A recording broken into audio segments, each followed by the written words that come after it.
Power News Télé, une lumière qui brille pour le bien de l'humanité. Informez-vous, inspirez-vous, Power News transformez Télé, le monde. ensemble faisons briller la vérité. Bonjour, c'est pour nous en tout cas un plaisir d'échanger toujours avec vous.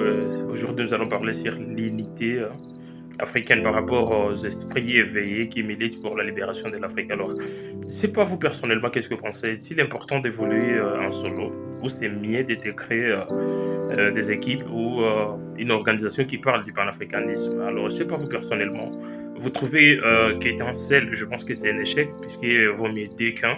Alors, nous allons écouter l'analyse de Philémon Congo par rapport à cette question sur l'intégration d'un groupe ou d'une organisation panafricaine pour voir comment nous pouvons libérer notre Afrique. Alors, laissez-nous dans les commentaires et parlez-nous de votre expérience par rapport à l'organisation dans laquelle vous évoluez. Merci bien, un plaisir en tout cas d'échanger et de partager avec vous.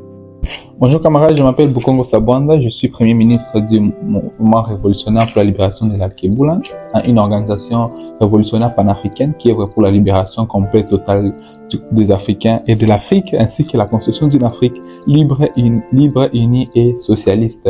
Et la question d'aujourd'hui, c'est pourquoi est-ce qu'il est nécessaire de pouvoir rejoindre une organisation pour mener à bien la lutte panafricaine. Premièrement, d'abord, la lutte panafricaine ne se mène pas au niveau individuel. C'est important, bien sûr, de pouvoir développer notre conscience, d'apprendre sur l'histoire du continent africain, de se connecter à notre culture, de connaître nos langues, de connaître très bien des figures panafricaines, mais aussi longtemps qu'on maintient ça dans un contexte individualiste et qu'on ne connecte pas ça à la lutte générale, à la lutte collective, ça ne sert absolument à rien, ça ne fait pas peur aux impérialistes. D'ailleurs, ils vont vous donner l'espace pour pouvoir faire ça. C'est ça que nous voyons comment est-ce que des entités comme l'Organisation internationale de la francophonie peuvent avoir ce genre d'espace. Ce sont des entités néocolonialisme, mais ils offrent des espaces aux Africains individuels de pouvoir développer sur leur culture. Alors la question qu'on se demande, c'est comment se fait-il que ces entités néocolonialistes nous permettent de pouvoir valoriser notre culture? C'est pas encore, ils savent très bien qu'on s'inscrit dans la logique individualiste. Mais dès que les Africains travaillent en masse, en connexion, et là maintenant c'est à reconnaître réellement avec les valeurs de leur culture, avec l'élément essentiel de notre culture qui est l'Ubuntu, l'aspect de la communauté, le je suis parce que nous sommes, qui est l'aspect essentiel de toutes les cultures africaines partout sur le continent africain. Lorsqu'on inscrit cela notre lutte, notre prise de conscience, là on devient maintenant effrayant et le système va essayer de nous oppresser et de nous réprimer parce qu'ils savent que c'est ça les dangers qu'il y a lorsque les Africains commencent à réfléchir comme un tout.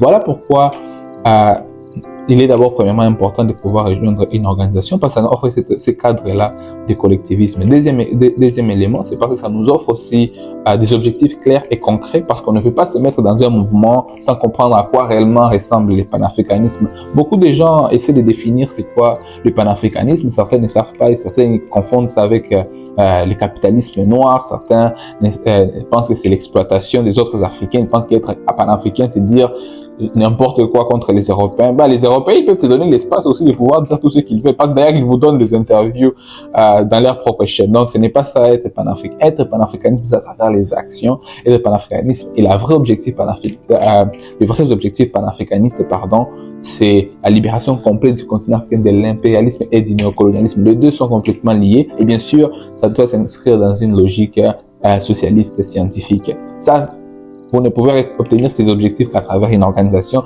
qui offre ça clairement. L'autre avantage de l'organisation, ça offre aussi les cadres idéologiques pour comprendre cela. Certains Africains sont perdus dans beaucoup de pensées, ils ne savent pas comment orienter leurs objectifs, mais quand ils rejoignent une organisation, ça offre aussi l'idéologie, la méthode et l'analyse pour comprendre en fait la situation actuelle et prendre des décisions et des stratégies. Pour le cas de notre organisation, le mouvement révolutionnaire pour la libération de l'Alkeboula, notre idéologie, c'est le panafricanisme révolutionnaire qui se connecte avec les pensées et les analyses et la philosophie de nos penseurs panafricains comme Kwame Nkrumah, Sékou Touré, Amilcar Cabral, Frantz Fanon et Walter Rodney. Quand on utilise cette idéologie, ça nous permet de pouvoir être plus précis dans nos activités et qui nous donne aussi la possibilité d'être mieux engagés dans la lutte révolutionnaire panafricaine. Donc, n'hésitez pas à nous dire ce que vous en pensez dans les commentaires et nous vous encourageons à rejoindre une organisation révolutionnaire le plus tôt possible. Alors, c'est ça. En route pour la révolution. Power News Télé, une lumière qui brille pour le bien de l'humanité. Informez-vous, inspirez-vous, Power News transformez Télé, le monde. ensemble faisons briller la vérité.